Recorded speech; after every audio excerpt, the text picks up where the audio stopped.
China is becoming a superpower in the world. They have big plans to be even more powerful in areas like energy and transportation. China's One Belt, One Road (OBOR) initiative aims to connect Eurasia by expanding its transportation infrastructure, trade networks, and economic influence. OBOR has the potential to transform the global economy and geopolitical landscape by opening up new markets and creating new opportunities for trade and investment. China is also building up its military, which worries some people. According to China, they say it's just to keep themselves and the region safe, but we know how this goes. China has 1.4 billion people and they worry about having enough food. They're trying to make their own food themselves so that they don't have to rely on other countries. Though we have seen a lot of deals going back and forth, China's plans could affect the whole world, so it's important for them to work with other countries and be transparent about what they're doing. People in charge need to think carefully about what could happen and make sure that everybody is prepared. A lot is happening in China right now today, and it's so important that we watch what happens in China and then we look at the reverberations throughout the whole world.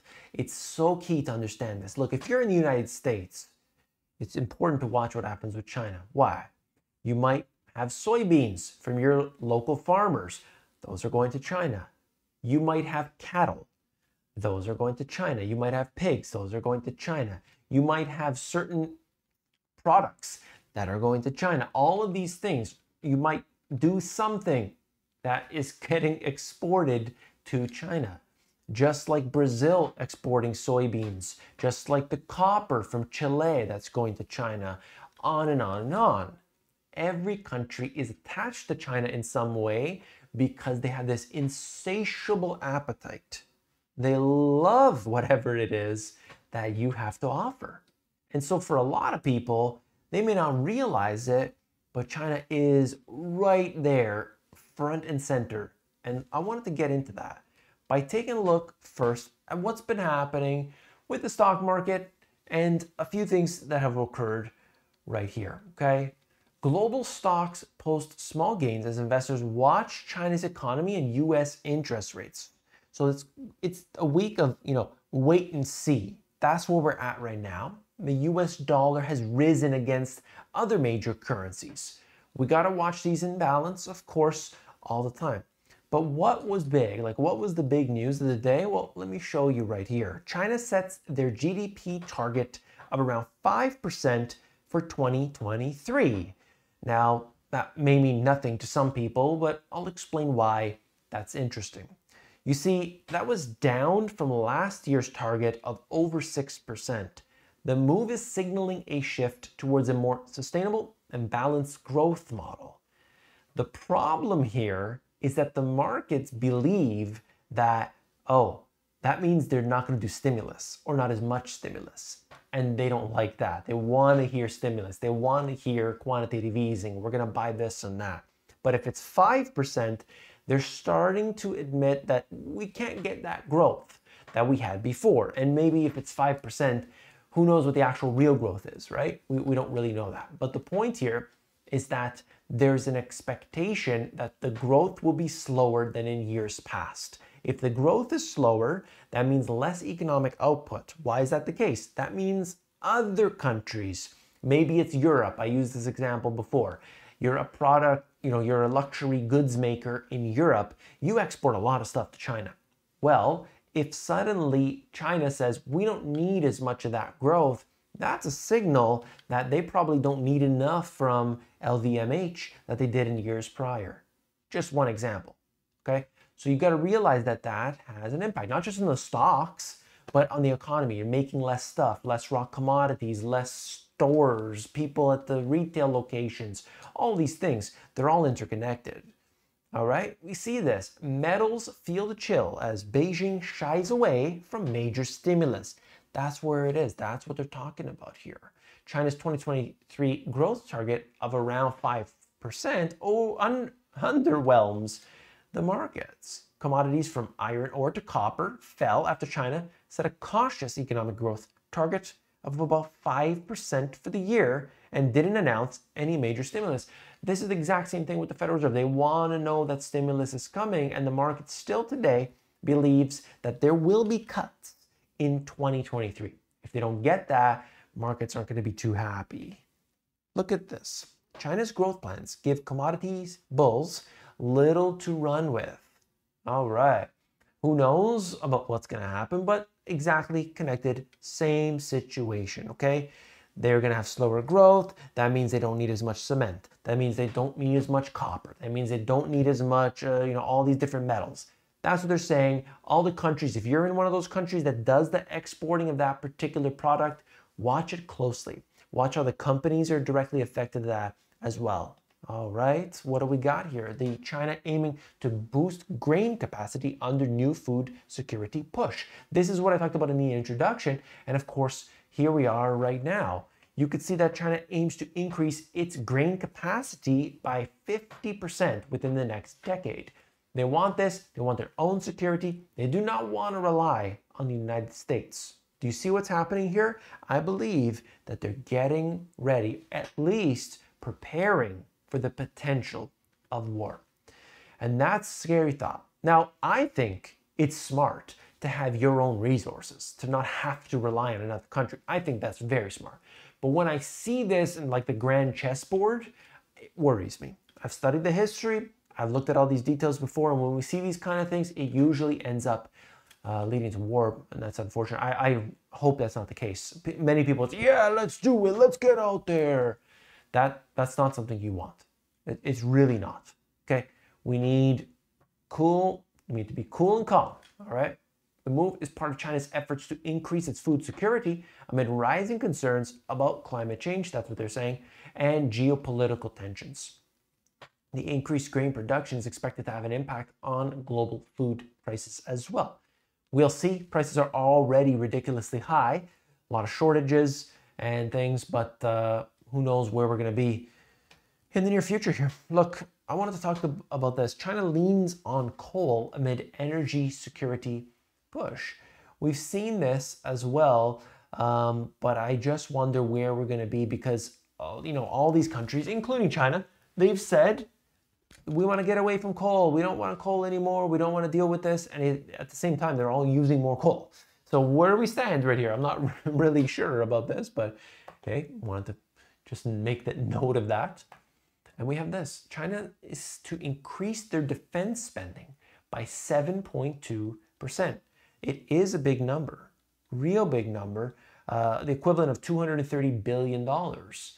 And that's something that for a lot of people, we got to realize this is sending a signal, whether or not it's defense. Yeah, we're just protecting our own national interests, meaning, we want to protect ourselves in case of a war. That's kind of what they're suggesting. But it is concerning. I don't know. Do you find it concerning? Let me know. When I see this type of thing, it is just, it's a worry. It's a worry for me and should be a worry for you as well. And what can we do about it? Well, we need to have on our own individual level. So hopefully the country itself is making preparations, but we can't rely on that. We need to look out there. We need to realize, okay, I need to have my own preparations in place. And maybe living in this huge metropolis city, millions of people, high rises, a lot of chaos. If the most simple thing, you see a sporting team that loses the game and people go out there and they start rioting. What do you think is going to happen if there's actual bedlam and chaos? I mean, this is not a good sign. All right. So they are, of course, at this point, China having to modernize their military. They're strengthening national security. Countries like the US and Japan have said, hey, we don't like what you're doing here. They don't have a choice in the matter, of course, because the US is spending more than ever before. Japan's spending more than ever before. All these countries are spending more than ever before. Well, what's China doing that I would say the US is doing the exact opposite in? And you could see they are expanding their relations with different countries. This, in part, is, with this one belt, one road.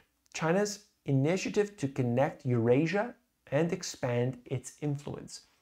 Big news. This is huge. what they are doing. Now, I want to talk about all aspects of this. They are aiming to connect Asia, Europe, and Africa through infrastructure investments. You've probably heard of it before.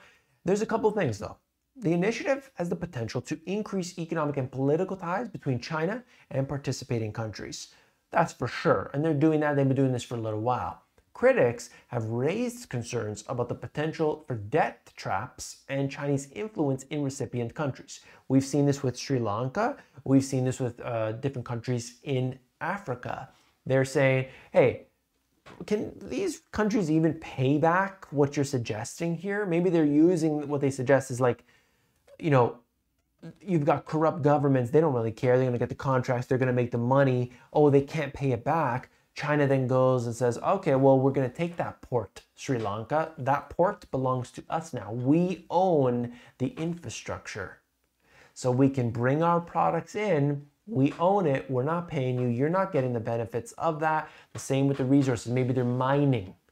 Okay, let's just take for instance, we were talking about this in the previous video. We're talking about oil. All right. Oh, you're doing oil? All right, let's do a deal. Let's make it happen. We'll build the infrastructure. Oh, you can't pay? No worries. We'll take the resources from you. So we're going to do business for our own country, our own national interest, and we don't have to pay your country. You don't see the benefit of it. How does that sound?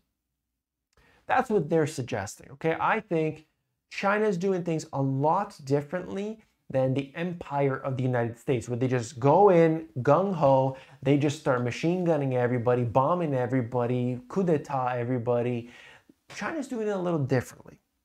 And I think it's a more sustainable long-term way to become the world's global superpower. What do you think? Do you agree with me on that? I'm not saying that they should do it and I would like them to do it. I'm not saying any of that. What I'm saying is when I look at this, like if it was from a book and I was reading about it, you know, which one makes more sense? Let me know in the comments, please. I'd really like to know. China's chip sector needs more than state money to dull impact of US restrictions. We've been seeing this, semiconductors, big news. The United States is basically saying, okay, semiconductors, we need to slow down China's ability to access the technology of semiconductors.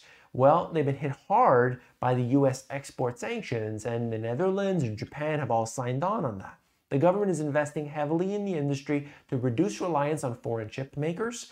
Experts say that China's semiconductor industry needs more than just the government funding to become globally competitive. They need these ties. They need that, but if they're having problems with Taiwan, if they're having problems with the Netherlands, they can't get that technology that they were once used to. This is really, in a way, making it very difficult for China to get to that next level. So I'm interested to see what happens. There's a lot that we covered here today, but you know more information. Researching this, I knew more information than when we started. All of this is in part to understand where to make the best decisions. We're talking about our own portfolios, our own stocks, retirement accounts, but at the same time, maybe that means where we live isn't the right place to live, or maybe I gotta make the right preparations, pillars of prosperity, all these things, really important. I hope that you appreciated this. If you did, don't forget to hit that like button, and I will see you tomorrow. Take care.